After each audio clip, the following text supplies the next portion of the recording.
द्वारका के राजा श्री कृष्ण और गरीब ब्राह्मण सुदामा बचपन के मित्र थे। गुरुकुल में शिक्षा पूरी होने के बाद दोनों अलग हो गए। समय के साथ कृष्ण द्वारकाधीश बन गए, जबकि सुदामा का जीवन घोर गरीबी में बीत रहा था।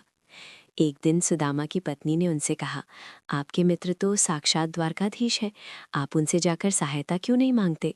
पत्नी के बार बार आग्रह करने पर सुदामा द्वारका जाने को तैयार हो गए। लेकिन समस्या ये थी कि मित्र के घर खाली हाथ कैसे जाएं?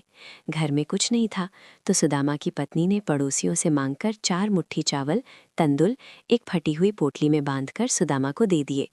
द्वारका में मिलन। सुदामा जब द्वारका पहुंचे तो वहां की भव्यता देखकर चकित रह गए। जब उन्होंने महल के द्वारपालों को बताया कि वे कृष्ण के मित्र हैं, तो द्वारपालों को विश्वास नहीं हुआ। लेकिन जैसे ही श्री कृष्ण ने सुदामा का नाम सुना, वे नंगे पैर ही अपने सिंहासन से दौड़ पड़े। कृष्ण ने सुदामा को गले लगा लिया और ससम्मान अपने सिंहासन पर बैठाया। उन्होंने अपने आंसुओं से सुदामा के पैर धोए। ये दृश्य देखकर वहां मौजूद हर कोई हैरान था। बातचीत के दौरान कृष्ण ने पूछा, भाभी ने मेरे लिए क्या भेजा है? सुदामा को राजमहल में वो सूखी पोटली निकालने में शर्मा रही थी। वे उसे छिपाने लगे, लेकिन अंतर्यामी कृष्ण ने वो पोटली छीन ली। कृष्ण ने बड़े चाव से एक मुट्ठी चावल खाए और कहा, अमृत से भी अधिक स्वाद है इसमें।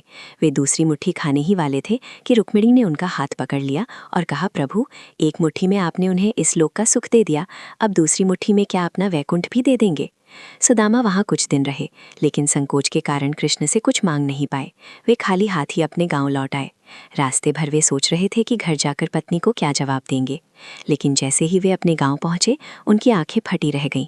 जहां उनकी टूटी फूटी झोपड़ी थी, वहां अब एक विशाल स्वर्ण महल खड़ा था।